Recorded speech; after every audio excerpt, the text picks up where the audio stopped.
The Loop. The Loop. You have the divine spark. The Loop. Do or do not. There is no try. The Loop. Give me your roar. Hey there, this is Misha, and welcome to episode number 14 of The Loop.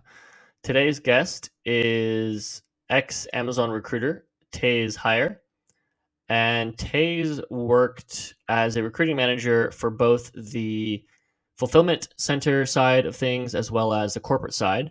So he's got a well-rounded perspective of the recruitment process at Amazon, both from a high volume and low volume point of view.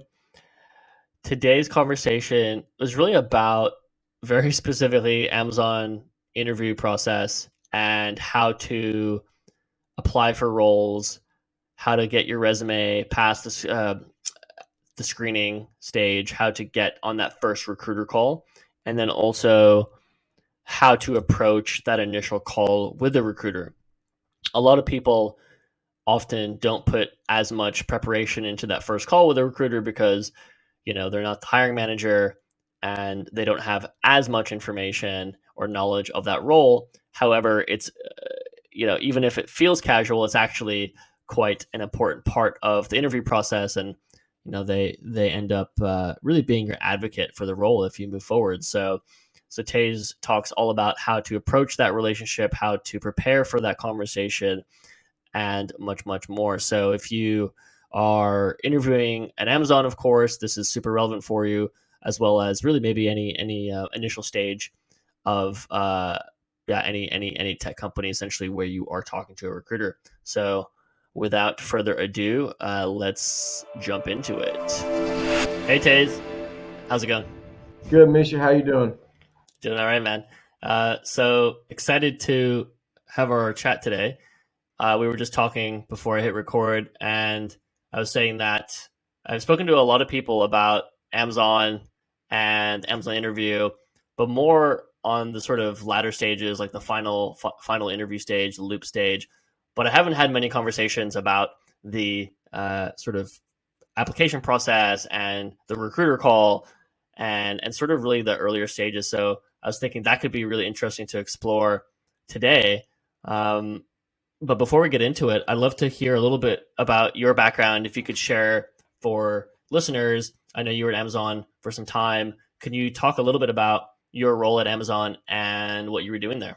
Yeah, absolutely. Well, thanks for having me on, Misha. And so I've got 12 years experience in talent acquisition, leading large teams. Right now, I work for a private healthcare company that we have 22 recruiters across the country, hiring about 2,000 medical scribes.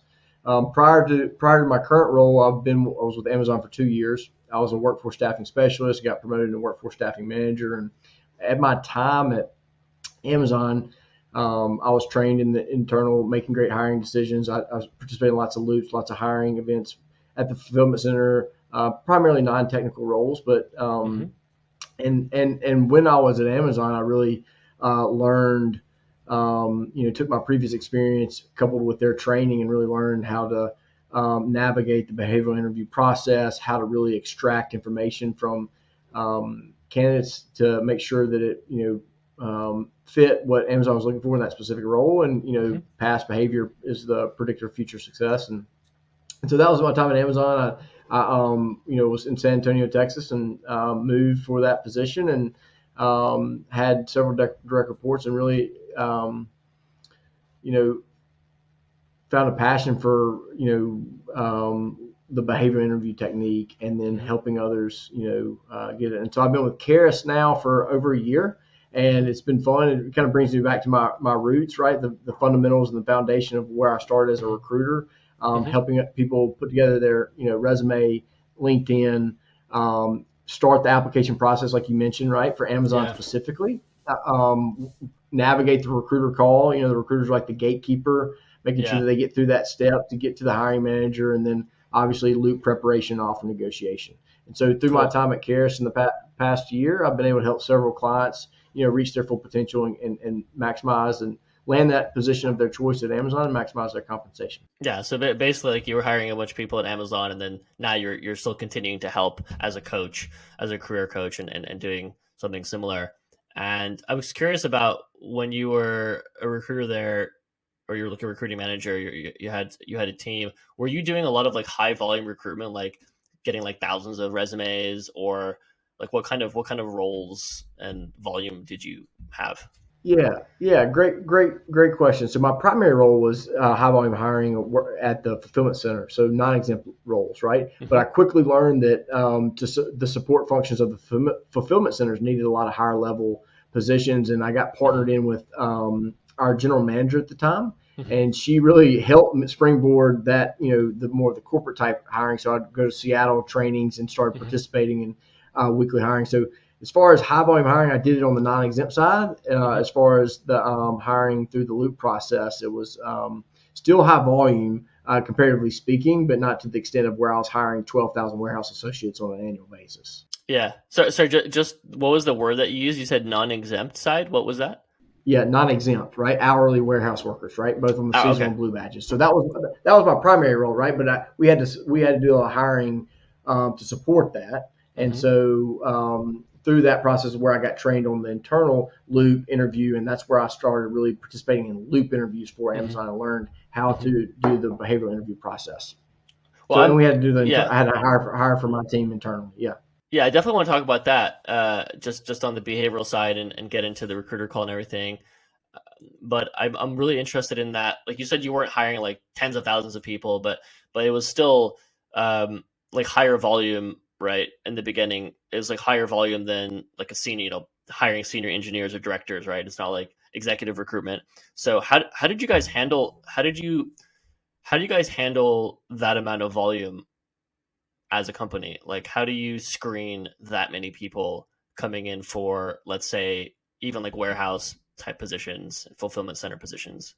Yeah, so the first thing was we had the cultural assessment, which was a big weighted very heavily, and you had to take a cultural assessment, and Hmm. based off your ranking on that cultural assessment, you move to the next stage, and then we would bring in what we called hiring events, where we'd actually go through and interview those individuals for the warehouse specific positions, whether um, yeah, and then once we selected them, then we go on to the kind of orientation onboarding process. So Got it. the screening process was, through kind of managing the funnel through the applicant tracking system and moving them to each stage within the process. But Hmm. really, the screening piece was the cultural assessment and the hiring event with our team on site. And the hiring of it, because I imagine it's a lot of people, right? So you're probably just chatting with them for a few minutes, um, not like an hour or two per person, right? Yeah, no, it's definitely a different process than the recruiter interview or like the loop Yeah. Yeah, was I'm just for when super I went curious through it, about and it. then for yeah Yeah, yeah yeah. because like I'm a lot I'm familiar with like obviously longer conversations, like an hour screening call. Look, Mhm, it can be mhm. pretty thorough, but if you're just chatting with someone for 10 or 15 minutes, um, how how do you guys make those assessments? Like, are you just asking like two or three questions and then seeing how they answer it? Yeah, at the time it was very simplistic pre-screening, but I think what really always stood out to me and always still stands out to me is like your Mm-hmm. elevator pitch or your elevator speech, like what kind Mm-hmm. of impression you can make on somebody in the first 30 seconds, right? And so I feel like that is real applicable in any role or any position or any part in your career or just in life in general of having a strong elevator pitch and speech. And that's what I really work with my clients at Karis on. Is Mm-hmm. in the initial phases, like what that looks like and being prepared in the recruiter call, that first impression, and the hiring Mm-hmm. manager. There's always like, tell me about yourself, walk me through your resume. Well, what does that look like, right? Mm-hmm. How can you grab their attention and catch their eye in the first with 4 to 6 sentences in the first 30 seconds, and then move on to really dig into the details of your experience and background that translates into the role that you're being considered for. So Okay, cool. Well, let's move on and talk about like some more like the corporate hiring process where you have the recruiter call, the hiring manager, the loop interview.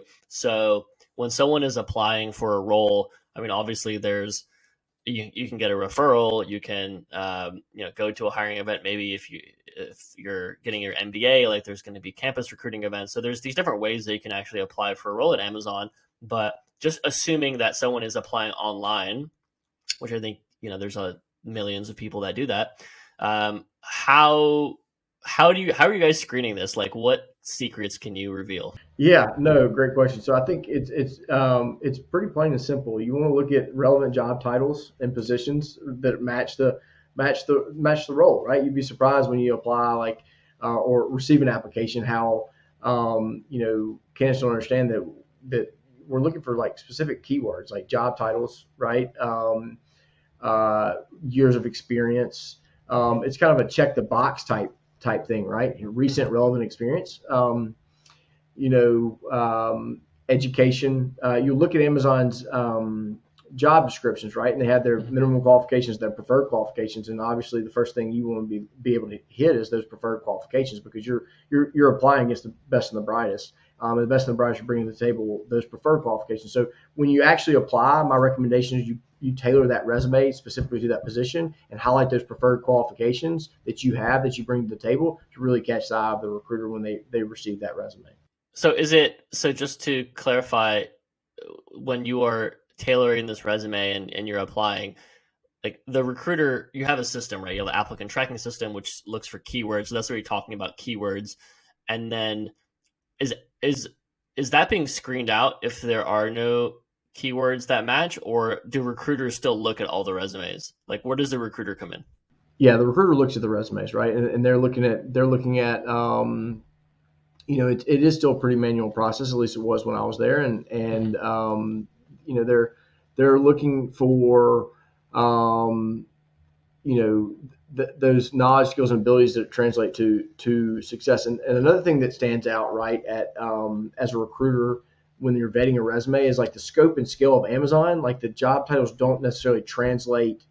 Like a director of talent acquisition at Amazon is different than a director of talent acquisition at a smaller scaled organization. So sometimes when you're just applying for a simple, recruitment manager or, program manager, right? They're looking for people that have a senior program manager experience, somebody that already raises the bar to that level just based off of the scope of their current role at their current organization. Mm-hmm.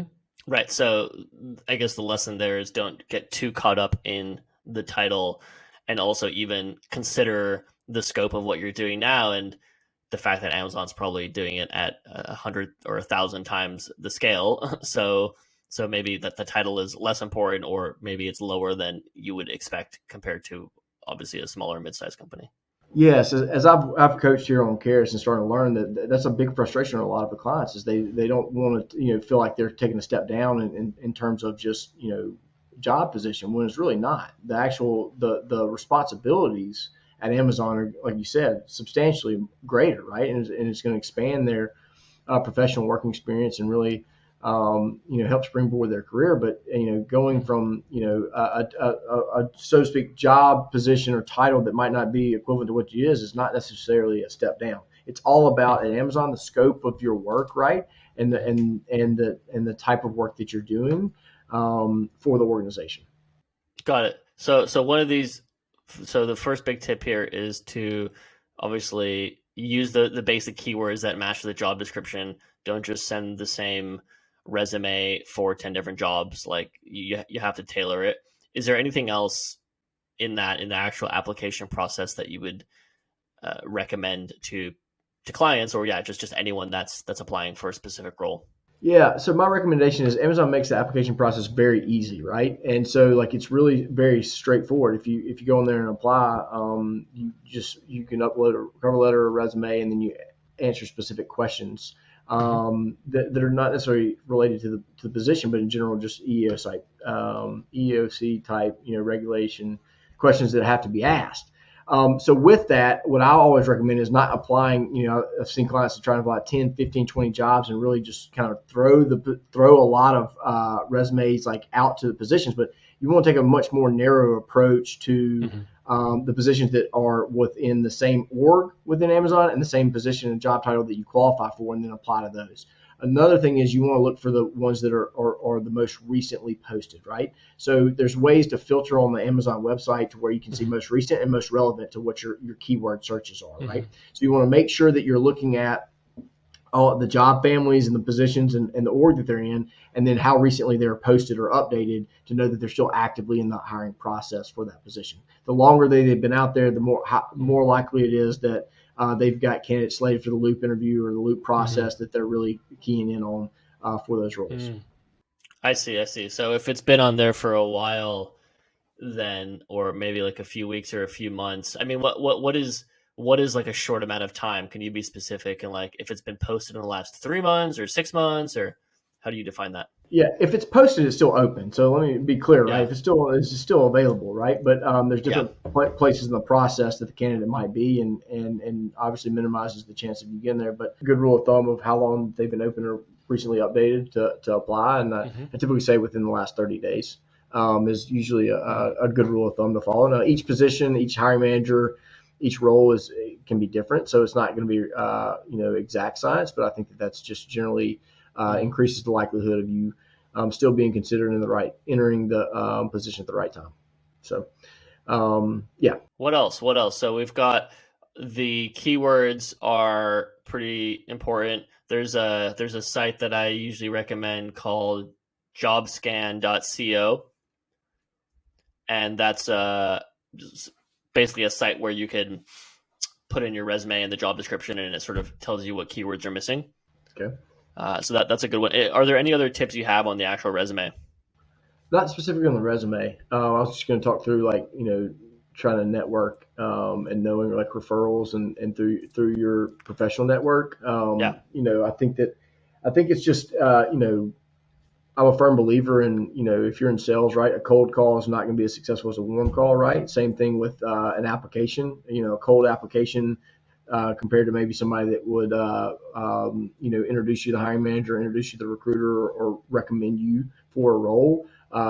It just also increases the likelihood of having a successful application process and getting to the first step in the call with the recruiter. So, my recommendation there is if you have former colleagues or that work at Amazon that you still stay connected with, right, is to reach out to them and inquire about the role, inquire about the company, and continue that relationship building with them. And then, when you do find the right role, you agree upon it, have asked the question, would you recommend me for the position? Would you, send my information to the hiring manager or to the recruiter to review, right? And certainly send me the link from the referral link for me to complete the application through that process and how I heard about the position and the role. And so that is, I think, people don't understand. It's okay to ask that question. Amazon is trying to hire to keep up with their demands, and they are looking for top talent, and top talent usually comes from a recommendation or referral. And it goes a long way. And so, do you guys get paid for referrals? There used to be a referral program, not in the talent acquisition department, right? Because that's their role. But I can't remember. I think it was. I don't want to misquote it, but it was. I think it was over $1,000, or maybe even $1,500 for if you recommended somebody that was hired and you're not in the talent acquisition department, right? So like if you're a hiring manager for a certain position or an engineer and you recommend somebody. Now I worked at Amazon 6 years ago, so that obviously has probably changed. So I would be very transparent with Sure. that that information. So Cool. All right. So with the application, you guys are looking at every resume more or less. And what are you guys looking at apart from the job titles and the years? Like, how are you looking at a resume? What's your process? Yeah, data, right? You want to look at like data and accomplishments and achievements at that time, right? So like, yes, one, you have the preferred qualifications, the job titles and the years and the education, but two, like what are you highlighting? And so a big thing is like, the data of like what you set out to accomplish and how you achieved it and how you landed against that. So like year over year improvement, growth at your current role, right? So like that's a huge thing and something that you definitely would like to highlight on your resume. If you took a company at X revenue and grew it by X, right, and over that span of time, or you grew your team from X amount of team to from 10 to 20 in 2 years, or those are very significant statistics and relevant data that really shows you're working in a hyper growth, fast paced environment, and which is what you'll be stepping into at Amazon. I mean, it's as much hyper growth scale that you'll ever be a part of working at Amazon. And so they're looking for individuals that have experience in similar type, as closely as possible, similar type situations and experience. So one thing to backtrack, I just forgot to ask, like, about referrals. What if you don't know someone? If you don't have a friend that worked or works at Amazon, I mean, how would you recommend people get that referral? Yeah, I think there's other ways to do it.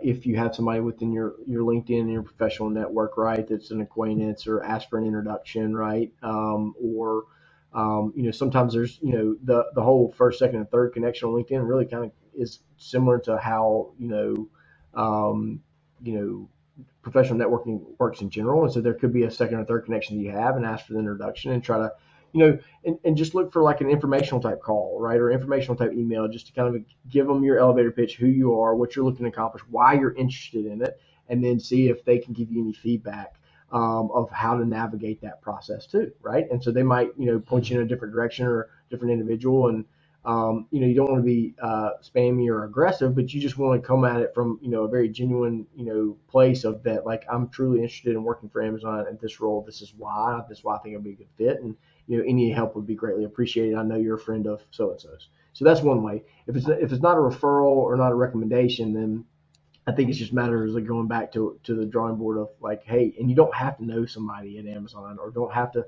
be a connection to somebody at Amazon to be able to get a position there. That's just that's not the only way to be hired on Amazon. But you have to make sure that your resume is airtight and your applications are airtight for the specific role, and you can do that by asking people feedback, get a coach, right, on Karis, get somebody that works in your talent acquisition department or a recruiter that's got experience to help you through the process to make sure that your resume is what needs to be and it meets the criteria and it really stands out from the rest. So. Awesome. And then tell me about the recruiter call then. So let's say you do get to that first stage.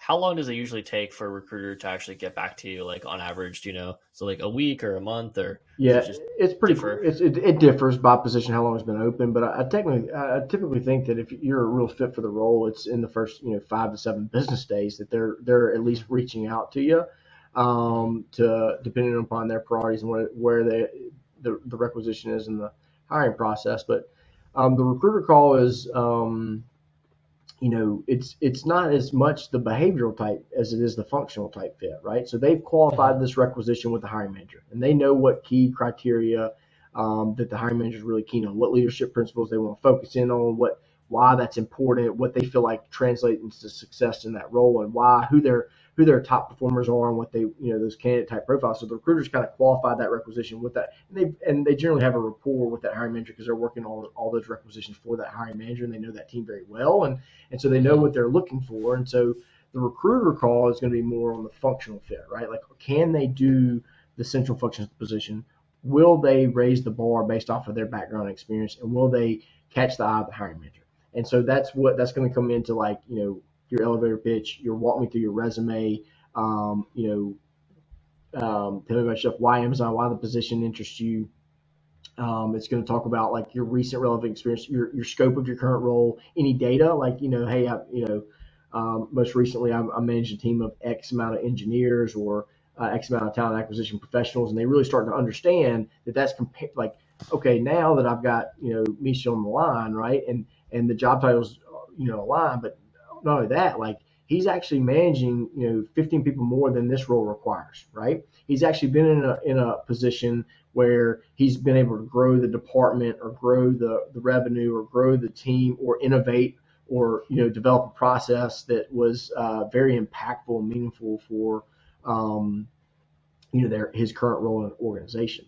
And so once that happens and they feel strong about your functional fit for the position, right, then that's when they're going to advocate for you to the hiring managers to get you into the hiring manager role. And that's when they send kind of almost like a submittal package to where they highlight the key things that really stand out in the hiring manager time says yes or no, whether they want to move you to the next step of the process. And if that happens, then you get scheduled for the hiring manager. But the recruiter interview might seem a little informal, a little bit different, but at the same time, it is very much they're keying in on the certain things that they've spoken to the hiring manager about, what they feel like is the most relevant, background and experience that um,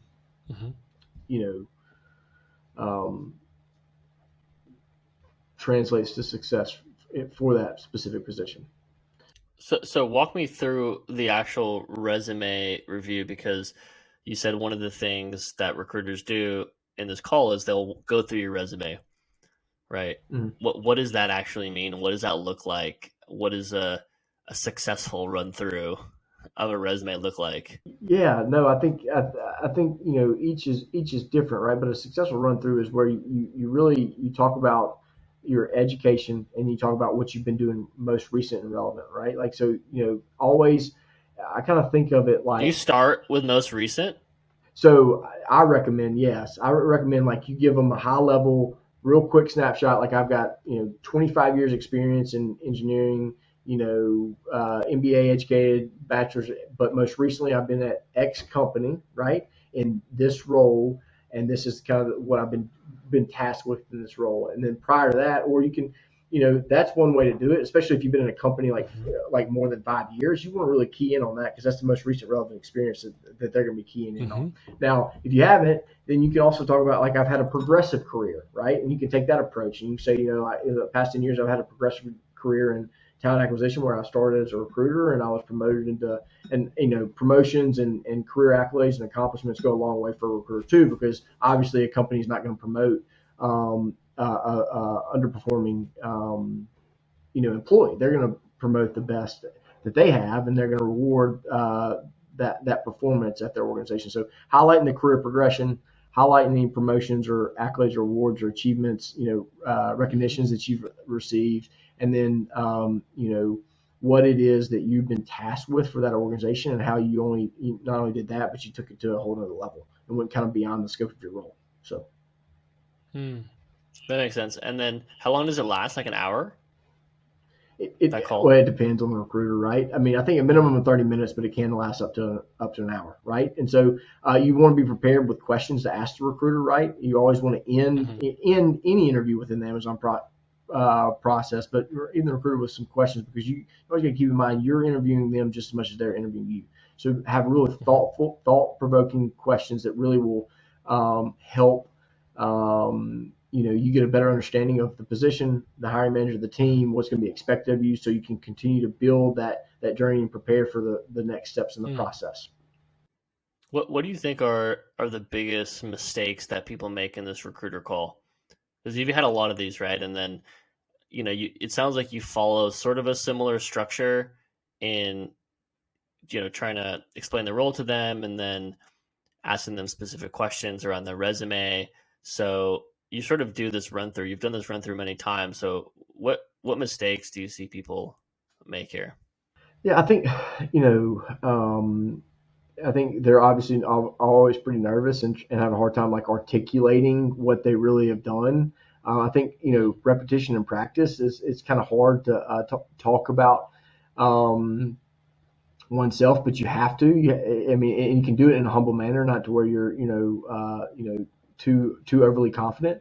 I think another thing is they always say, and I do believe it now. The longer that I've worked in recruiting is trying to refrain from using like we and use I, right? So you can kind of understand clear, you have a clear understanding of what Misha was doing, not what the team was doing, right? And differentiate themselves. Um, you know, it's a variety of things that can do it, but red flags is not. I think a red flag is not asking any questions at the end, like just like feeling very overly confident that or making assumptions about the role is a red flag, right? Throughout the process, like I know you're looking for this, so this is what. Like just don't assume, right? Just go in there and be and don't try to be something that you're not. Is another big concern, right? So like just don't try to over embellish your role. Don't try to overstate what you did, right? Because the really trained recruiters are going to dig in those instances and understand that like maybe it's not exactly what you're doing, trying to make yourself something more of a fit for the role. So just be genuine, be who yourself is, and be yourself. And if I just believe that if you are, then it comes across, and you increase the likelihood of you moving on to the next stage, right? Versus trying to be somebody you're not and trying to misrepresent yourself. And I think that that's what people do. So they get nervous. They don't really have a hard time articulating what they've done. Or two, they try to over embellish what they've done, right? Because in their minds, they think that they have to do that to be able to hit the mark within Amazon's hiring more. And so those are two big ones. That makes sense. And what about other positions? So, like, if you talk to this person and you think they're a good fit for Amazon, but not this role, what do you do Yeah, in that yeah, situation? great question. So, really good recruiters will make sure that they've got a good individual that they are networking with their internal recruiters about other open positions and put them in front of other hiring managers. So, yeah, it's not always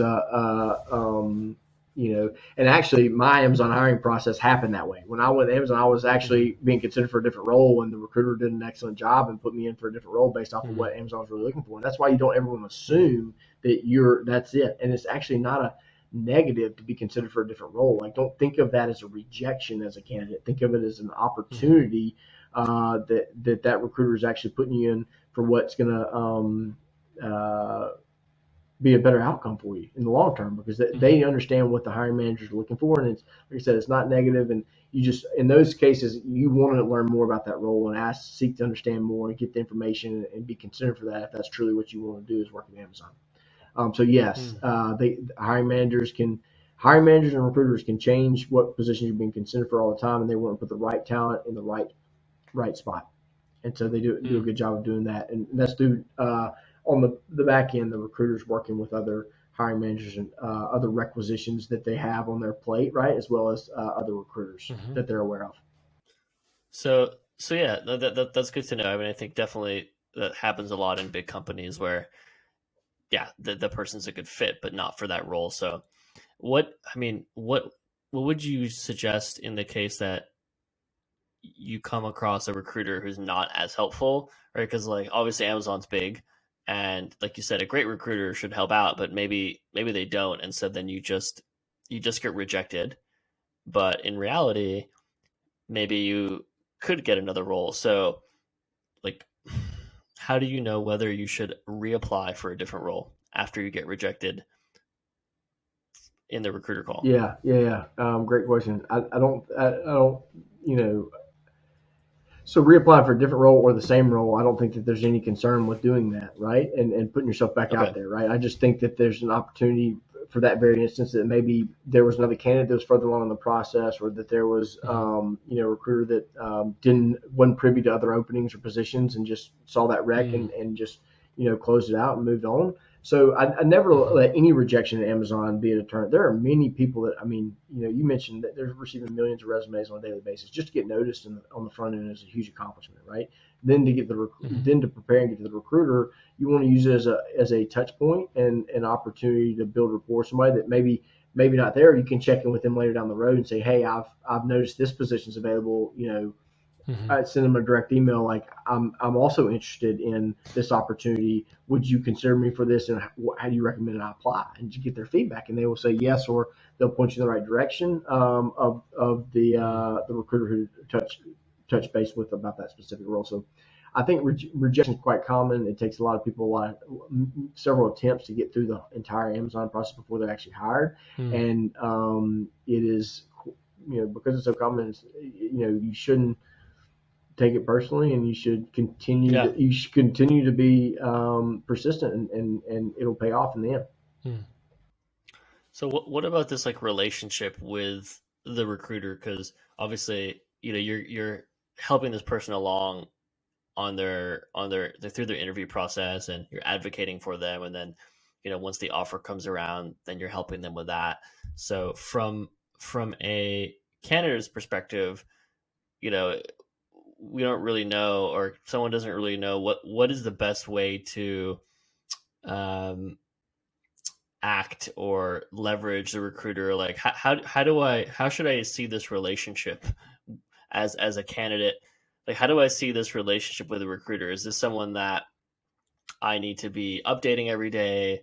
Is this someone that I need to be on a call with about other offers I have? Like, what? How do I communicate and how do I approach this relationship with the internal recruiter?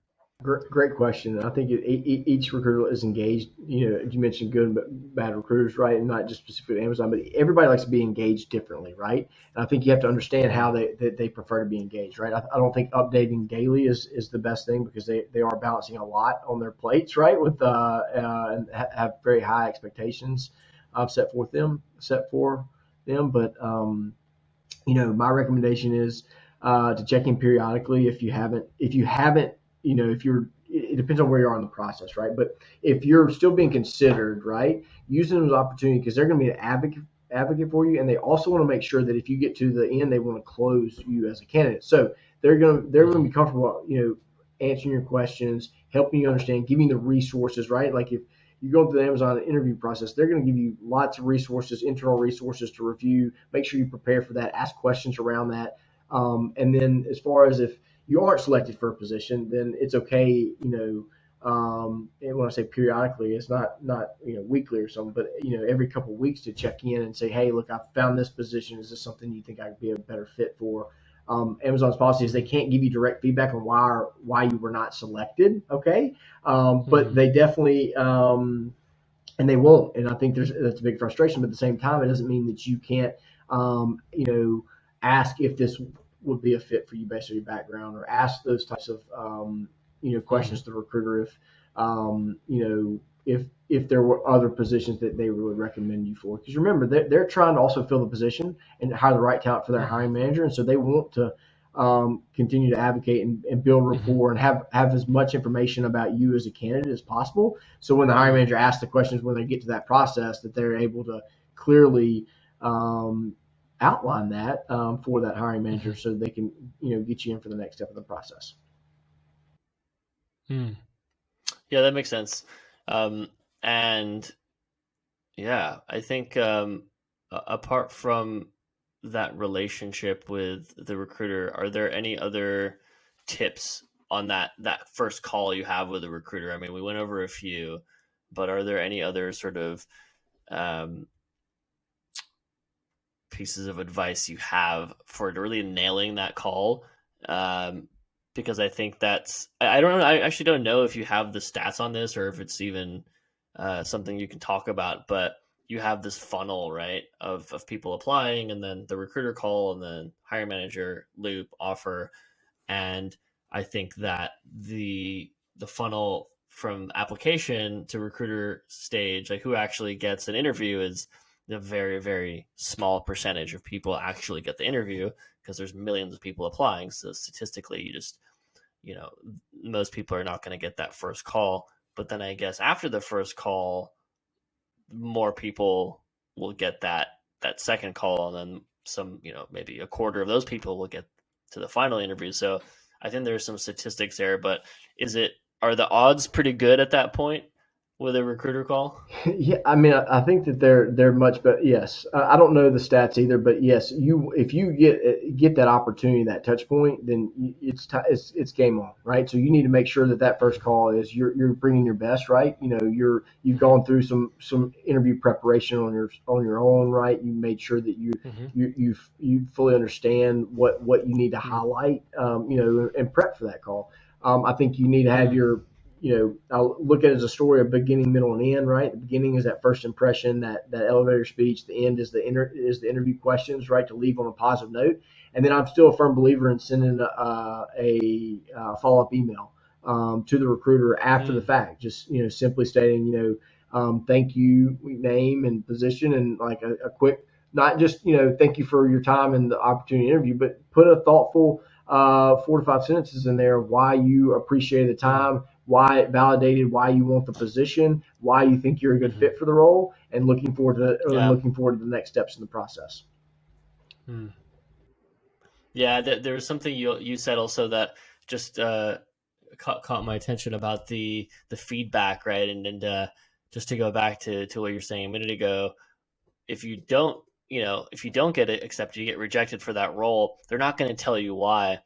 And that's so frustrating, right? Because it's like, well, how do I improve? Right? How do I know what to do better next time?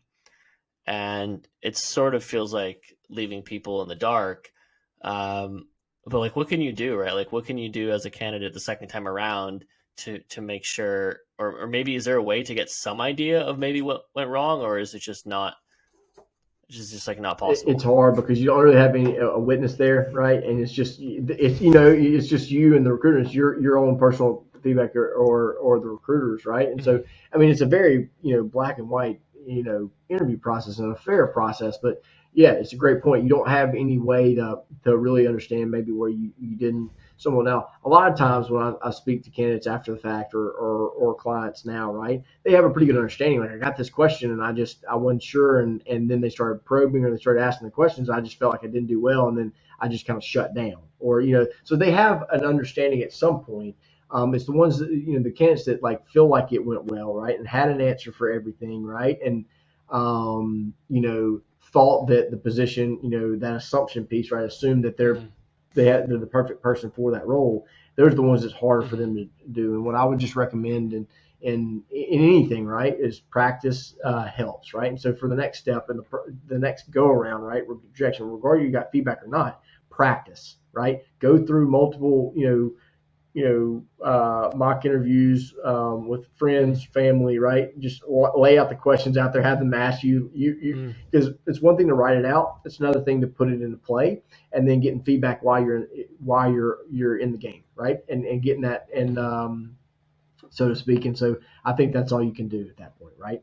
Making sure you have tight examples prepared that you've written and you thoroughly thought through, right? Interview questions that you prepared that you've done, and then actually putting it in practice versus in a written, because articulating that or presenting that information is a lot different than just you writing down examples and getting them clean and tight. And so that's the only thing that I recommend doing is, yes, it's unfortunate that you don't have the feedback, but the more you practice, the more you'll get feedback from other individuals that will tell you. Now, they might not be an expert in recruiting, or they might not be an Amazon recruiter, but at the same time, they're giving you feedback on how it was perceived, the perception, and what you should and should not say. Yeah.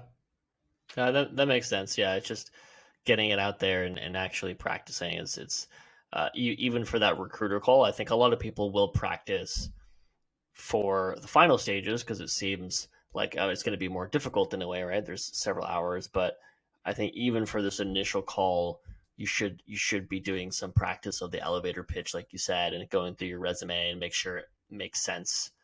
Um, do you guys ask like why you left this job? Is that a question that you ask? Yeah, it's like, well, or why you're Yeah, looking to leave your current role yeah. is always a good one. What's a good answer? What's a good answer for that? Because Yeah, that seems yeah, tricky. it is a tricky question, and I think it's dependent upon where you are in the process. So, like, for instance, if you're a referral and somebody said, "Hey, I think you'd be a good fit for this role," and it's like, I'm passively looking. I'm not really looking to leave, but this role caught my attention, and a colleague of mine recommended me for it. If you actively applied, right, then you talk through like, why you want to work at Amazon and why you want to work at positions. Like, it's not, it's I mean, Amazon is one of the top employers there is in the globe, right? And so, like, people want to work there, and it's not uncommon for people to leave their current role to go work there. So just own it and be comfortable with that, but don't make leaving that. Don't What you don't want to do in those situations, Misha, is formulate or express that you're not happy in your current role, or that you're underperforming, or that you're not, like, you don't like your boss, or you don't want to bring out any like your negativity of why you're leaving that role, right? You might have your own concerns and there might be your reasons for leaving, right? But it's nothing negative. You want it to be about positive, what you're looking to achieve and how you're looking to continue and progress your career. And that should be the focus when you say, why are you looking to leave the position in your answer. Got it. Got it. Yeah, I think that's really useful. So I think I've definitely got a better idea here of how to sort of stand out from the crowd and also how to approach this recruiter call. I think we're coming up on time here, but this has been really insightful. And I'm wondering if you have any sort of final tips or advice, just, as a former recruiter, like coming in from this first stage of, okay, finding the right role to applying to the recruiter call. Is there anything else at all that you'd like to leave us with that you think could be interesting or useful? Yeah, I think it's tough. I think just every interaction, make it a positive, right? Whether it's with the recruiter, whether it's with somebody that's helping you, and or whether it's a former colleague that's working at Amazon or a hiring manager, right? Like, always, take it as an opportunity to build a relationship, build rapport, and or learn something, and that goes a long way. So. Awesome.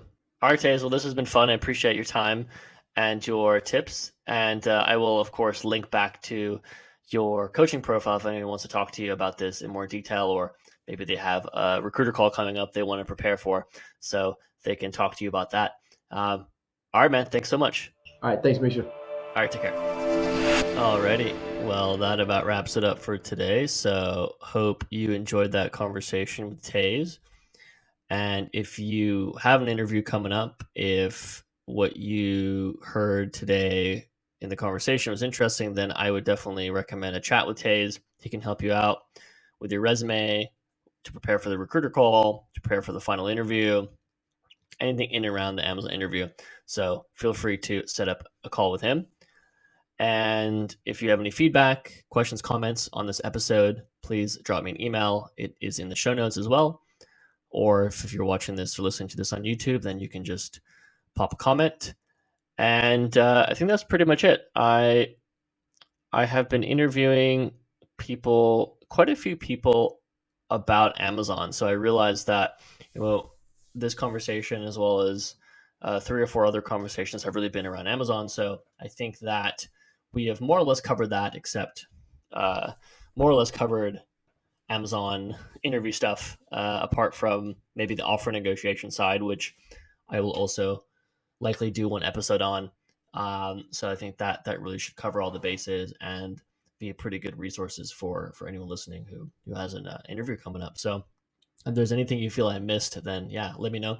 I can have some more guests on to talk about different roles or other specifics around Amazon. But I will likely move on to other topics or other companies of interest and see where that takes me. So hope you have a wonderful, productive day, and I will see you next time.